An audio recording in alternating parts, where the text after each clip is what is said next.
Eamonn Holmes and Ruth Langsford were together for 14 solid years. To the public, they looked steady, familiar, almost untouchable. But in 2024, everything fell apart and the marriage quietly went down the drain. They split, went their separate ways, and the story seemed settled. Since then, we've heard Ruth's side. Her version shaped the narrative, filled the headlines, and defined how people viewed the breakup. Eamonn stayed silent. No interviews, no clarifications, no pushback. Until now. At 66, Eamonn Holmes is finally speaking up. And what he's saying changes the tone of everything. It reframes how the breakup looks and, more importantly, how Ruth Langsford comes across in the aftermath. So, what exactly did Eamonn Holmes say, and why did he wait this long to tell his side of the story? Join us as we get into all the details. Eamonn Holmes, the rise, the silence, and the side of the story you never heard. Long before the headlines, the breakups, and the carefully worded statements, Eamonn Holmes was just a Belfast schoolboy learning how to hold a room. He was educated at Holy Family Primary School, then St. at Malachi College, and later the Dublin College of Business Studies. Nothing about that path screamed celebrity. What it did suggest was discipline, routine, and an early comfort with structure. And that would matter later because Holmes built his entire career on being dependable when everything else was live, unpredictable, and often chaotic. His first real break came in 1979 when he walked into Alter Television as a young presenter and reporter on Farming Alter. It wasn't glamorous and it wasn't national, but it was real broadcasting. It taught him how to think on his feet and how to speak to people without performing at them. From there, he slid naturally into sports coverage, working alongside seasoned reporters and learning the mechanics of live television the hard way through repetition and pressure. By 1982, Alta Television trusted him enough to hand him the anchor's chair on Good Evening Alta, their flagship news program. He was stepping into a role previously held by Gloria Hunterford, and it was a quiet but significant vote of confidence. Holmes wasn't just reading scripts anymore. He was shaping conversations, setting the tone, and becoming a familiar face in Northern Irish homes. He didn't limit himself to news. He hosted pageants, specials, and live events, proving he could move between serious and light without losing credibility. When he left Alta Television in 1986 to join the BBC, it wasn't an escape, it was a promotion. In Manchester, he became part of Open Air on BBC One, broadcasting nationally and learning what it meant to speak to millions instead of thousands. Then came the moment that truly changed everything. In 1993, Holmes joined GMTV and helped launch its very first broadcast. Morning television is unforgiving. You're live, you're early, and you're expected to be sharp when the rest of the country is half awake. Holmes thrived there. He became part of people's routines, the voice that eased them into the day. Even when tensions surfaced behind the scenes, including a well-publicized falling out with Anthea Turner, he stayed put, grounded in the role. When he finally walked away from GMTV in 2005, he didn't do it quietly. He made it clear the show had drifted away from real news and leaned too heavily into celebrity fluff. That honesty followed him. 6 months later, Sky News brought him in to front Sunrise. And once again, Holmes settled into the rhythm of early mornings, rotating co-hosts, but keeping the tone steady and conversational. Along the way, he became one of television's most versatile presenters. Snooker, darts, horse racing, tennis, quiz shows, panel shows, faith programs like Songs of Praise, game shows like Jet Set. He didn't chase prestige. He chased consistency. Even when he joined This Morning in 2006, Holmes leaned into what he did best, making live television feel unscripted but safe. That approach reached its peak when he began presenting alongside Ruth Langsford. On screen, they were easy, familiar, and believable. Together they fronted shows like Gift Wrapped and Eamonn and Ruth, How the Other Half Lives, turning their real-life partnership into a television brand. For viewers, it felt natural. For Holmes, it became inseparable from how the public saw him. But behind the scenes, the industry was changing. In 2020, Holmes lost a tribunal case over his freelance status under IR35 rules, a moment that forced him to publicly defend not just his contract but his value. He described himself as one of the best live presenters in the country. And whether people agreed or not, the confidence was unmistakable. Radio had always been his other lane. From downtown radio in the late 80s to Radio 5 Live, Magic 105.4, Radio 2, and later talk radio, Holmes treated radio as a space where he could talk longer, dig deeper, and be less polished. It was where his opinions came through most clearly, and where audiences heard him without the filter of studio lights.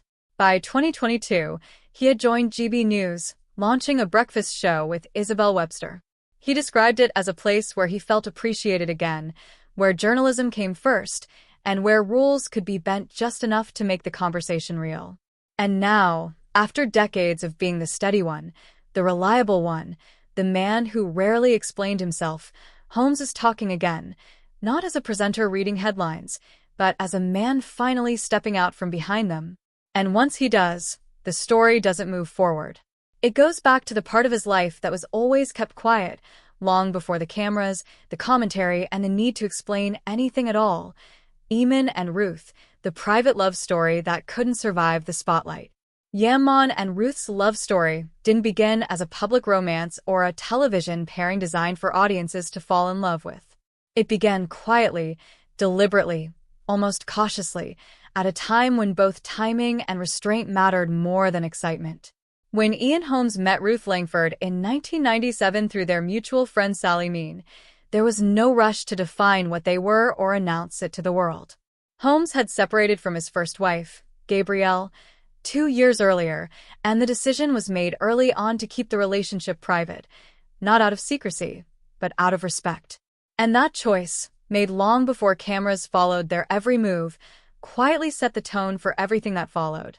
When they did start dating, the relationship stayed firmly out of public view. Years later, Langsford would look back on that period and explain that Holmes's insistence on privacy only deepened her feelings for him. She reflected that it revealed the kind of man he was, the kind of father he aimed to be, and the level of integrity he carried into his personal life. Far from making her feel hidden, it made her feel secure. 2 years passed before they finally went public, and by then the relationship was already rooted in something solid. Life moved forward quickly after that. In 2002, they welcomed their son, Jack, a moment that quietly changed the center of their world. Langsford later revealed that she discovered she was pregnant just one day before her godson Charlie's christening. Holmes was away at the time, so she shared the news first with her best friend Sam, Charlie's mom. It was an intimate moment shared in confidence, one of those life events that doesn't need witnesses to feel profound. She would later describe it as a very special moment together, even in Holmes's absence.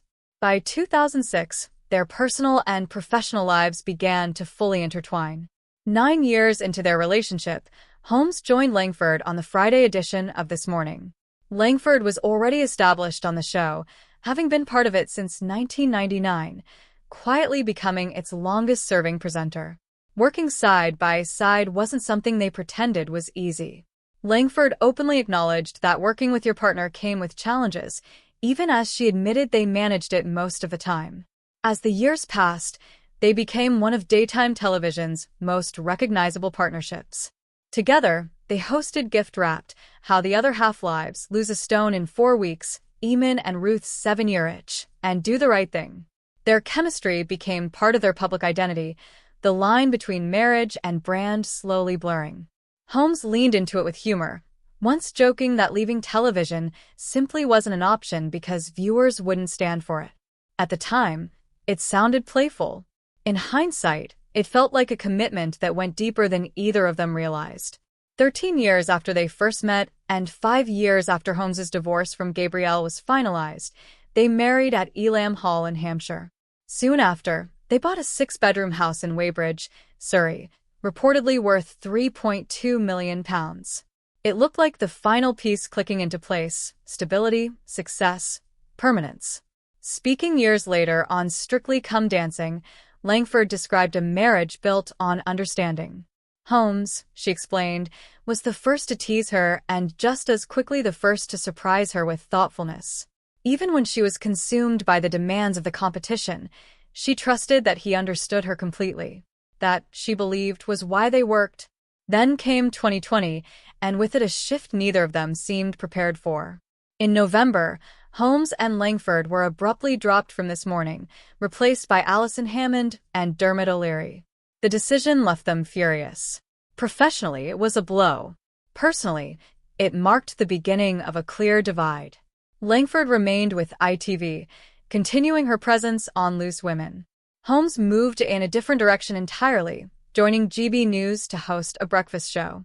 For the first time in years, their careers were no longer aligned, and the distance between them was no longer just professional. By May 2024, the carefully maintained silence had finally broken. Holmes and Langsford confirmed that their marriage was over and that they were in the process of divorcing. A spokesperson explained that work commitments had taken their marriage in different directions. The message was calm, controlled, and carefully worded. They were determined to stay friends. They wanted to keep things amicable, and an official statement was promised for their fans. But behind the carefully worded statement sat the end of a relationship that had once been built on patience, privacy, and shared purpose. And behind that ending sat something else too, something that had been wearing them down long before the marriage finally gave way. Because while the split was explained in calm language and professional terms, the truth is the pressure had already been building quietly inside the one place Eamonn Holmes couldn't outrun: his own body.